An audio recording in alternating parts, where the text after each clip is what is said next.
여러분 안녕하십니까? 고종환 TV 부동산 애널리스트 TV를 운영하고 있는 고종환 한국자산관리연구원장입니다. 오늘 이 시간은 좀 주목을 하는 게 좋을 것 같습니다.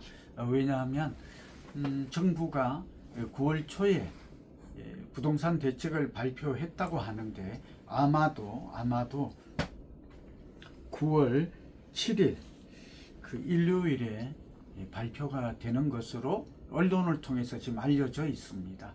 이제 국토부가 엠바고가 걸려 있어서 뭐 정확하게 파악할 수는 없는데요. 어쨌든 일요일 오후쯤 정부가 대책이 나올 것으로 보입니다. 이거 어떤 대책이 나올지 이제 저는 여러 번 얘기했잖아요. 그래서 대책이 나올 것 같고요. 대책이 나온다면 어떤 대책이 나올지 지금 좀 준비했거든요. 그러니까 여러분 물론 나와 봐야 알겠지만, 그리고 이제 제가 또 하나 우리 부동산 애널리스트 TV는 유로 상담이나 또 저희 제자들이나 공인중개사 뭐 이런 분들이 또 삼성생명 이런 분들이 많이 봐요. 그래서 저도 하고 있습니다만 YTN 고종환 TV라고 아시죠? YTN 요게 좀 선풍적인 인기를 끌고 있거든요.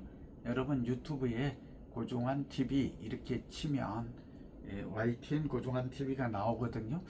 그래서 이것도 제가 일요일에 아마 정부의 대책이 나오면 이에 맞추어서 제가 뭐 시간은 특정할 수 없지만 생방송도 계획하고 있습니다. 여러분 그만큼 정책이 중요하기 때문이죠. 오늘은 9월 첫째 주 그 부동산원 자료를 기초로 해서 지난 6.27 대책 이후 2개월 동안 부동산 시장은 어땠으며 시장 흐름이죠. 그 다음에 우리의 관심은 이제 9월 초 부동산원 자료가 나왔습니다만 이 9월부터 본격적인 가을 이사철 성수기가 시작이 되니까 어떻게 변할까 하는 전망, 그리고 또 우리는 어떻게 해야 될까, 뭐 그런 얘기들을 3단계로 나누어서 해보도록 하겠습니다. 이제 6.27 대책이 나온 이후에 서울 집값이 현재 31주째 상승 곡선을 그리고 있는데 강남은 좀 보합세를 보였어요. 주간 단위 얘기입니다. 그러나 마용성 이런 지역들이 상승폭이 확대됐어요. 왜 그랬을까 하는 건데, 강남은 이미 이 고점을 경신한 곳이 많고 너무 비싸요. 그러다 보니까 최상위 지역, 뭐 최상급지라고도 할 수 있죠. 이들 아파트보다는 가격이 좀 낮은 마용성 쪽으로 수요가 이동한 게 아닌가, 그런 추정을 해봅니다. 그리고 매수자 매도자 모두 9월 첫째 주에도 관망세를 많이 보였어요. 거래량이 많이 지금 감소한 거죠. 6.27 대책 이후에는 6.27 대책으로 인해서 이제 관망세가 늘어났고 매수 심리가 위축됐고 또 급등에 따른 부담감도 있고 비수기가 겹친 탓으로 이렇게 보입니다. 거래량이 굉장히 많이 줄었어요. 7월보다 많이 줄었고 이제 올해 2월보다 가장 적은 거래량을 형성을 했거든요. 그리고 두 번째는 이제 이러한 현상이 두 가지인데, 하나는 대출 규제가 6억이 되다 보니까 아무래도 6억밖에 못 받으니까 8억에서 10억 단위의 거래가 많이 증가했다고 합니다. 그래서 그런 우리가 예측이 됐었죠. 9억 원 내외의 주택들이 많이 거래가 이루어졌다 하는 것은 우리가 서울 도심권으로 이루어졌거든요. 알 수가 있는 거고요. 그러는 가운데 양천구 목동 1단지 전용 83제곱미터가 24억 원, 마포구 공덕자의 114제곱미터가 26억 3,500만 원. 그래서 소위 이제 양천이라든지 마포 이런 쪽에도 신고가가 많이 나왔고요.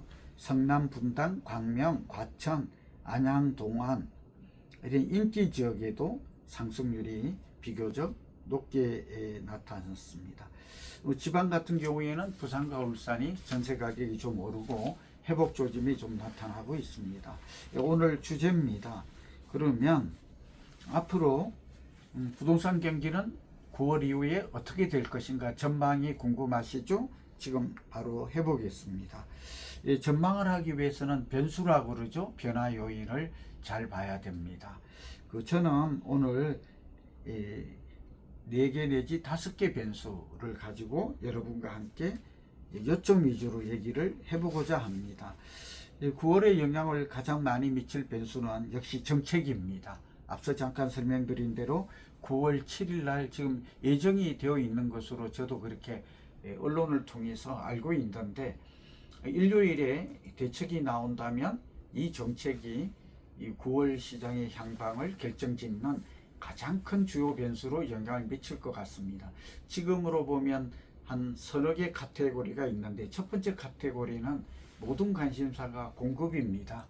공급은 아시다시피 규제 위주보다는 공급이 중장기적으로 효과가 있다 하는 건 다 아시죠? 제가 볼 때는 세 가지는 나올 것 같아요. 공공유휴부지를 활용해서 예를 들면 공공유휴부지가 서울에 굉장히 많잖아요. 저는 그 용산의 국제업무지구도 좀 개발 대상에 들어갔으면 좋겠다. 세택도 저는 좀 생각을 좀 하고 있고 이러거든요. 그러니까 이런 공공유휴부지를 활용해서 공급 확대 방안이 나오지 않을까. 두 번째는 상기 신도시의 속도 전이에 이건 나올 것 같아요. 그리고 이제 또 하나가 일기 신도시도 이제 정상 궤도로 가겠다 하는 거예요. 그 다음에 재건축 재개발 이런 것들을 좀 더 활성화하겠다. 여기에다가 한 개 나온다면 공적주택이라고 그래서 주로 임대주택 위주로, 이 정부 예산을 보니까 임대주택 예산이 많이 늘었더라고요. 그러니까 이상경 차관님도 그런 얘기를 여러 번 하고 김용덕 장관님도 비슷한 얘기를 해요. 그래서 공급에 대한 것 이런 게 좀 나오지 않을까, 방점이 있지 않을까 그렇게 기대를 하고 예상을 해봅니다. 두 번째는 세금이 이제 좀 다시 원점 제자리로 돌아갈 것 같아요. 내년 5월 9일까지 유예가 되어 있는 양도 다주택자 양도세 중과세도가 좀 부활이 된다든지, 또 공시가격 현실화율, 시장 공정가의 비율을 높이는 이런 것들이 이제 윤석열 정부 때 완화되었던 것들이 나오지 않을까. 이제 재건축 이런 부분도 제초 한도 그대로 유지되지 않을까. 여기다가 한 가지 덧붙이면, 이건 저의 사견인데 지금 집값이 오를 거라고 보는 예상들이 많거든요. 아까 저도 그렇게 얘기를 했죠. 저는 집값이 오를 거다 그렇게 보는 중에 하나가 이제 공급 부족이잖아요, 지금. 그러다 보면 결국은 조정 대상 지구가 현재 강남 3구와 용산만 투기 과열 지정이 되어 있는데, 이런 것들이 마포나 양천이나 과천 이런 데까지 판교도 포함이 될 수가 있겠다. 그런 조심스러운 여의도, 목동 이렇게 포함이 될 수 있겠다. 확대가 된다면 여기에 따른 세부담은 취득세부터 보유세, 양도세까지 좀 늘어나는 효과가 있지 않을까. 대출 규제인데 이거는 이제 전세 대출이 포함될 것인가. 이미 초강력 대출 규제가 소득과 자산에 관계없이 이미 6.27 대책이 상당히 효과를 봤잖아요. 그래서 대출 규제가 또 나올 수 있을까 하는 거는 다소 좀 유동적인데, 저는 집값을 확실히 잡겠다 이렇게 되면 대출 규제, 전세를 포함하는 DSR, 스트레스 DSR 그런 것들도 나올 수도 있지 않을까, 그렇게 예상은 좀 해볼 수 있겠습니다. 그리고 이제 이런 대책들 가운데 말하자면 전매 제한을 강화한다든지 또 입주를 의무화한다든지 이런 것들도 나올 수 있을 것 같습니다.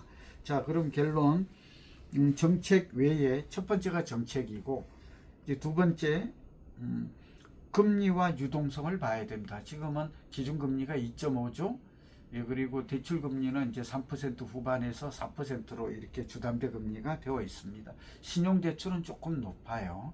그래서 기준금리는 높지 않은데 이렇게 대출금리가 높은 것은 가계부채 때문에, 그리고 은행들이 예대 마진을 좀 가상금리를 높임으로 해서 확대한 걸로 보여지거든요. 그래서 두 번째 변수는 금리와 유동성. 지금 한 4,200조 정도 돼 있는 유동성이 이재명 정부는 내년도에 그 국가 예산을 좀 늘리는 대폭 편성 6% 이상 늘리는 걸로 뭐 700조 가까이 되는 것 같아요. 이렇게 된다면 아직 확정이 안 됐지만 유동성이 좀 더 늘어나요. 그러니까 금리가 내리고 유동성이 증가한다는 것은 부동산 가격의 상승 요인에 앞서 정책은 안정 요인 내지 하락 요인으로 작용할 것 같다. 두 번째 변수인 금리와 유동성은 상승 요인이다. 이제 세 번째, 수요 공급이 중요해요. 수급은 제가 여러 번 말씀드렸잖아요. 예, 수급은 2029년까지 이 YTN 고정한 TV가 곧 나와요. 그리고 제가 지난주에 구체적으로 지역별로 주택수가 얼마나 부족한지도 얘기를 다 드렸죠. 우리 방송 보시는 분들은 알고 계실 텐데요. 서울과 수도권은 공급 물량이 확 줄어요. 그게 2029년까지. 그렇게 본다면 결국은 전세가 오르고 집값이 오를 가능성은 앞으로 3, 4년간 커졌다. 그래서 우리가 또 주목하는 게 정부 이번 9.7 대책이 될 것 같은데 여기에 얼마나 실효성 있는 단기 공급을 포함해서 특히 서울의 도심권에 공공임대든 분양이든 민간주택 이런 걸 늘리는 것에 관건이다 하는 얘기를 드립니다. 네 번째가 구매 심리예요. 한국 부동산원 자료를 보니까 구매 심리가 상당히 올라갔어요. 예를 들면 9월 첫째 주 서울 아파트 매매 수급 지수라는 게 결국은 이게 심리 지수의 하나로 볼 수 있는데 99.8 100이에요. 100이면 평균이 되는 거거든요. 예, 그래서 0.3%포인트 올랐기 때문에 어쨌든 구매 심리가 쭉 올라가요. 그리고 6.17 대책 이후에도 서울의 집값과 전세값은 내리지 않았다 하는 건 다 아시잖아요. 그렇게 본다면 9월의 집값의 큰 방향성은 오를 확률이 높습니다. 급등은 아니어도. 그래서 우리가 9월 7일 정부의 대책에 온갖 관심이 쏠리는 주목하는 이유죠. 그래서 첫째, 정책은 어쨌든 어떤 정책이 나오느냐에 따라서 시장에 미치는 파급력과 영향력은 다르겠지만 안정 요인으로 작용할 것 같다. 하락 요인 또는 두 번째, 금리와 유동성은 상승 요인이 된다. 수급도 상승 요인이 된다. 심리도 지금 이제 서울을 중심으로 집을 사자 하는 사람들이 늘어나고 있다. 지금 여기까지는 상승률. 마지막으로 우리 이 부동산 애널리스트 전문가들이 많이 보잖아요. 이분들을 위해서 좀 다른 유튜버하고 차별화가 있다면 최근에 제가 도쿄 아파트를 좀 조사했거든요. 싱가포르하고 도쿄, 대만은 제가 늘 봅니다. 미국은 물론 미국도 지금 부동산 가격이 1년 전부터 오르고 있어요. 그러니까 공사비가 오르고 금리가 오른 바람에 신축이 부족해서 그렇대요.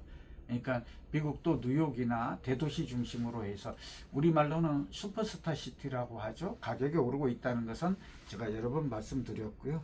두 번째는 도쿄가 오늘 좀 좋은 자료가 있어서 한번 공유를 하는데 도쿄 같은데 23개구가 있잖아요. 부산처럼 오사카가 있고 또 나고야, 삿포로, 후쿠오카 이렇게 5대 도시가 있는데 이 도시에 첫 번째 월세 가격이 상당히 급등하고 있다라는 거예요. 그러니까 우리가 소득 대비 월세는 주택 구입 부담 지수 보면 우리도 25로 잡고 있는데 그건 좀 낮아요. 제가 볼 때는 한 30% 정도, 소득의 30%를 월세로 내는 걸 평균으로 봐야 될 것 같은데 이게 지금 굉장히 도쿄는 이 월세 이게 34%를 넘어섰대요. 그러니까 도쿄 같은 경우에는 소득의 34%를 월세를 부담한다. 그렇게 된 거는 도쿄와 오사카, 나고야를 중심으로 해서 월세가 급등했다라는 점이에요. 이 말이 의미하는 바는 월세가 오르면 어떻게 될까요? 당연히 집값이 오릅니다. 그러니까 집값이 올라도 월세가 오르고 월세가 오르면 집값이 올라요. 그래서 도쿄가 상당히 집값과 월세가 급등하고 있다.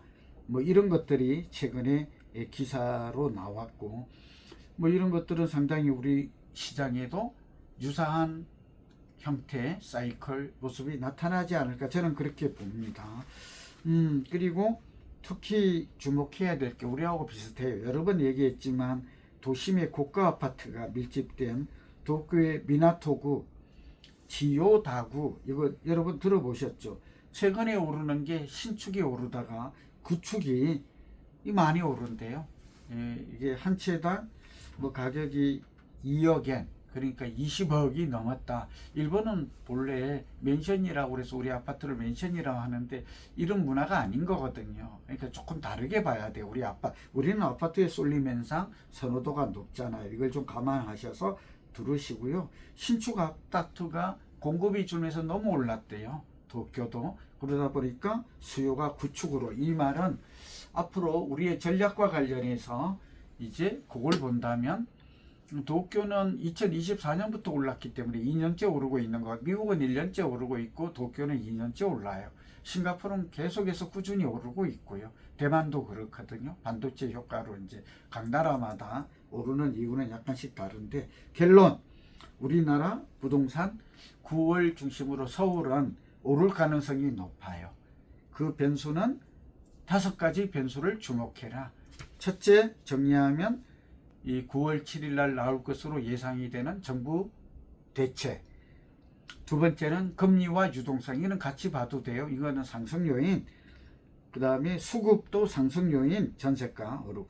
구매 심리도 현재 완만하게 회복되고 있다. 100을 돌파하게 된다면 이거는 매수 심리가 더 커졌다. 이렇게 분석이 될 수 있지. 다섯 번째, 글로벌 부동산을 봤더니 여기 중국 하나를 더 보태면 중국도 최근에 소비 심리가 되면서 주식시장이 회복되고 있는 게 주택시장도 회복될 거다. 이런 보고서를 제가 보았거든요. 그렇게 본다면 글로벌 부동산도 하락 요인이라고는 딱 하나네요. 정부가 9월 7일 발표 예정인 9월 7일 대책이 어떻게 나올 것인가. 구매 이렇게 좀 뜨거워지고 회복되고 있는 이런 구매 심리를 어떻게 좀 연장할 것인가. 연끌하는 심리, 대출을 받아서 집을 사겠다는 이러한 실수요자들을 어떻게 구매 심리를 좀 진정시킬 것인가, 여기에 달렸다고 봅니다. 오늘은 9월 이제 시작이 되는데 올가을 부동산 시장 어떻게 되나, 눈여겨봐야 될 주목 변수 5가지, 이런 주제로 여러분과 함께 했습니다. 여러분 9월 7일 날 오후쯤 YTN 고종환 TV 지금 하려고 하는데 뭐 정부가 몇 시에 발표할지 정확하게 알 수가 없어서 저는 한 뭐 3시경, 1시에서 한 3시경이 되지 않을까. 뭐 이건 저희 개인적인 추측이니까 그런 게 나온다면 뭐 그 비슷하게 해서 여러분 들어오시게 되면 실시간으로 뭐 라이브로 할 예정인데요. 여러분과 같이 정부 정책에 따른 시장 영향, 또 어떤 변수를 주목해야 될지, 또 앞으로 내 집 마련 또 어떻게 해야 될지, 이 3단계를 가지고 같이 할 수 있도록 하겠습니다. 여러분 건강하시고 행복하십시오.